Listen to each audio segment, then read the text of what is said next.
Welcome back, ladies and gentlemen. This is Citizen A. We're reviewing the week with blogger Tim Salmon and Deputy Mayor of the Auckland Super City, Penny Holtz. Issue 3 this week, Auckland Super City Orama. Council-controlled organisations pretend to care about democracy. The Aurora Hotel gets dumped faster than Paul Henry. And Len Brown pushes to bypass opposition to building a private prison in Wiri. Why is Len channeling John Banks? Questions to both of you. First up, the Rodney Hyde corporate stacked CCOs have grunted their acknowledgement of Len's request that they actually practice democratic principles by opening their meetings to the public. But isn't this pretty weak, seeing as they will continue to do what they like, won't they? Well, I suppose the question ought to be directed to Penny on this. I'm going to go first. Well, I think, first of all, there are a lot of competent and very knowledgeable people on the CCOs. I think that's true. But it is disturbing that they control such a huge wedge of the budget. 25%? And yet there doesn't seem to be the proper lines of accountability. And I suppose, I mean, you have to deal with the legislation as it exists. But in real terms, it's how it's implemented with the personalities and the people and how it gets to operate as conventions develop around it. Yep. Given the template that Rodney has dumped on Auckland. Is a poorly advertised public meeting really what you expect from as democratic? Well, the truth is that hardly anyone turns up to these public meetings. That's true. Anyway, that's true. Very boring. And when Penny Bright does, she usually gets carted off. That's right. Penny Bright always gets carted off. Bless her, but she'll always be back. She will always be back. And that's the good thing. And she helps keep people accountable, because often she carts along her video camera or whatever, and these people are important, I suppose. But on a day-to-day basis, most people would never even think of attending it, but it is an important principle that it is open. So, but this comes down to conventions and what they will do, and I hope they will all be open and transparent. Have you been saddled with the lemon here? I was a really outspoken critic of the whole CCO approach, so I'm backpedaling a little bit, because I agree with Tim. We do have some very good people on those CCOs. There's two key things. We've just started working on the statements of intent and the letters of agreement, and those will set up how we expect the CCOs to operate. And absolutely, we expect them to operate transparently. Tedious as the meetings might be, people should be able to be there and respected. The other thing is we've talked with some of the CCOs, the CEOs of the CCOs, and we've talked about working in a more collaborative way to develop these SOIs together. Now that wasn't envisaged, I don't think. It was going to be a very, you know, one letter pushed across the table, that's what we want you to do, letter pushed back after it's been to 78 lawyers, you know, that's not going to work. If we can do that in a collaborative way, I think we're going to end up with some better outcomes, particularly if we start to stipulate outcomes that benefit the community, that actually, you know, look at the four well-beings, you know, jargon four, it's not just about making money. If we can really cement those relationships in place, then I think we can all take a slightly calmer breath. We're still yet to appoint to the CCOs, and I think that will be a good process.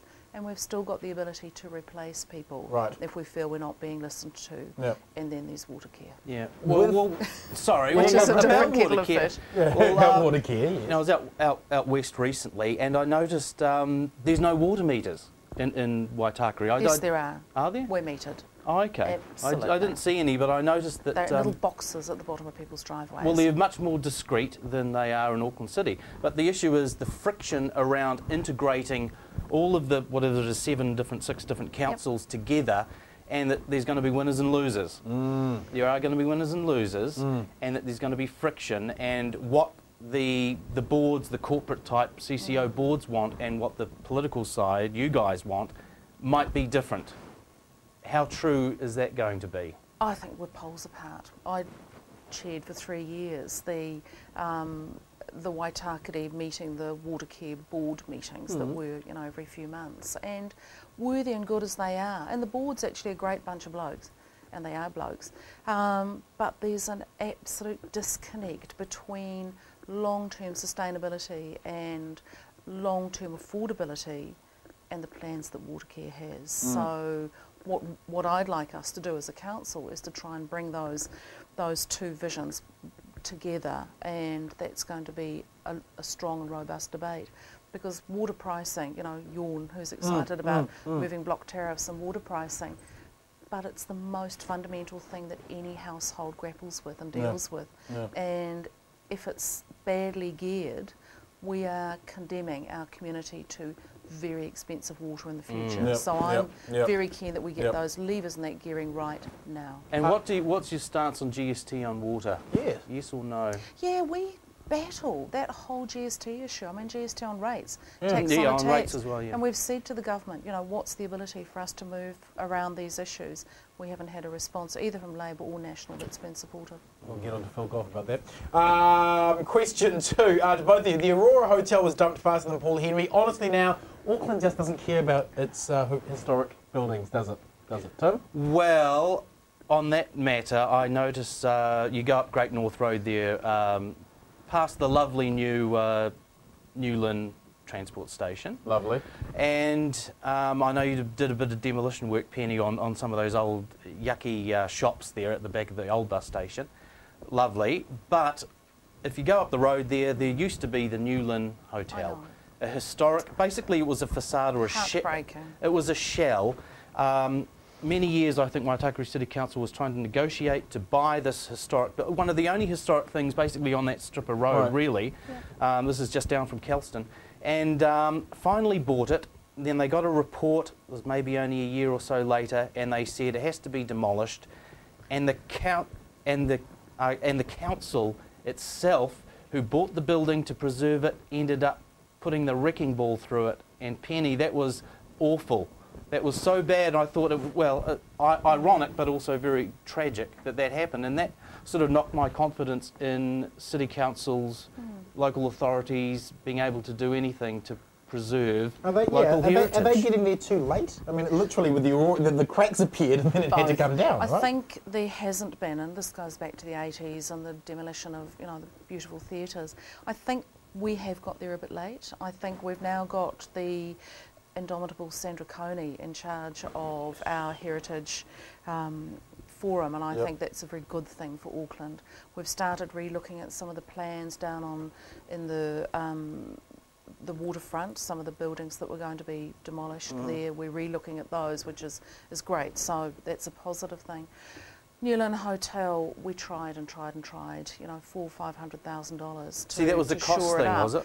It was a cost thing, as well as it was good money after bad. In the end, even the Historic Places Trust realised that when you get old, you know, concrete made with sort of, you know, borax and seashells and whatever it is they used, it was rotting from the inside. Heritage material. I know. Oh God, shoot me now.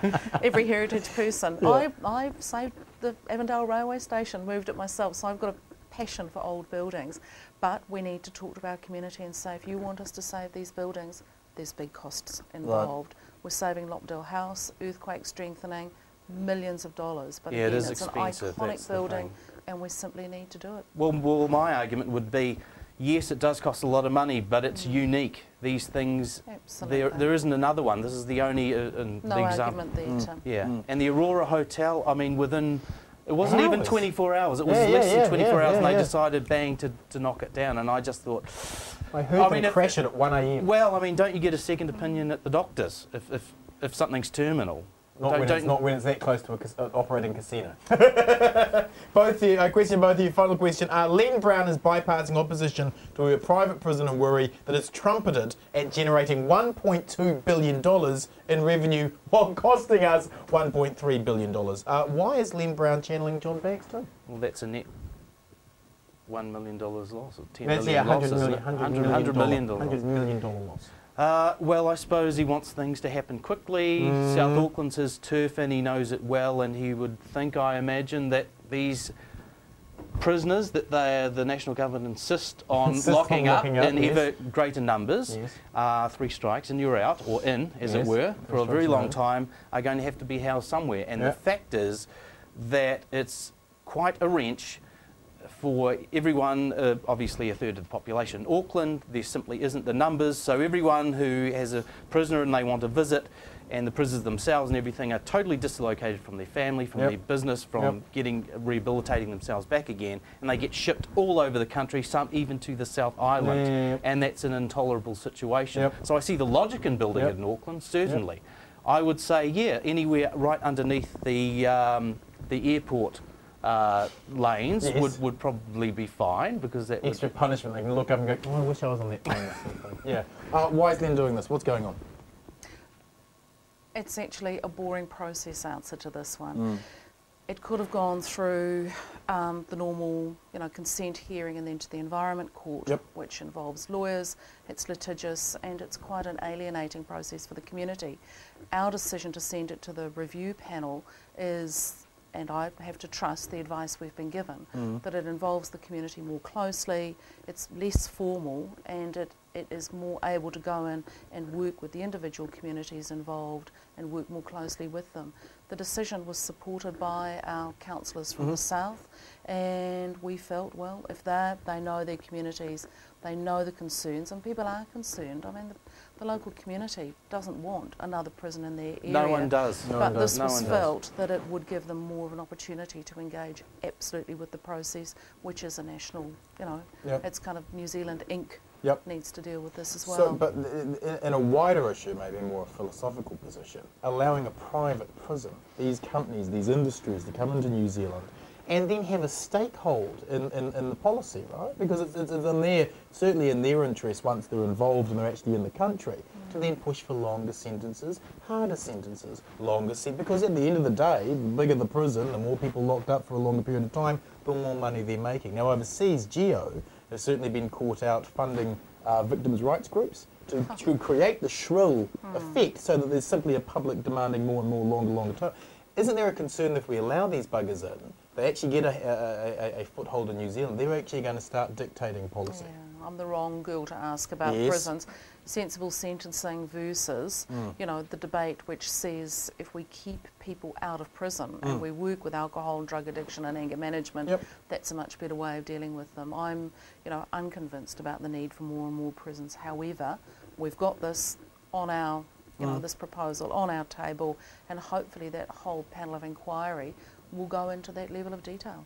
I can't wait to make my submission. Let's wrap the week with the last word. Tim, your last word this week is? Well, it was quite interesting, a few recent events of homeless people around Auckland. I witnessed this, a bum fight, I suppose you'd call it, at Pigeon Park, opposite Grafton Bridge there on K Road.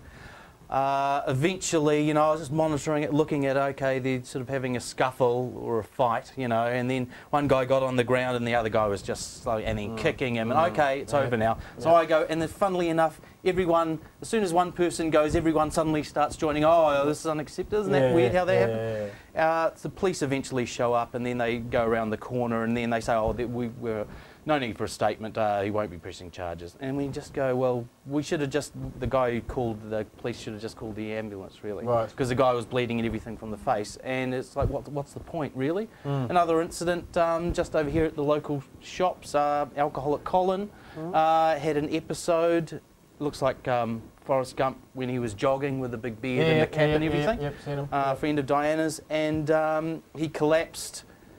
Bowels and so forth went at the same time, and I heard from someone there she caught him as he fell, but everyone was passing by, wouldn't help. Cold. And one woman looked scornfully at her with derision, and it's just interesting that there is a homeless situation in Auckland. Yeah, it's building, isn't it? Yeah, there is a homeless situation, and that there seems to be a rather cold response from the general public towards these people. But they do have names, they do have backstories, there are circumstances why they're there. Yeah.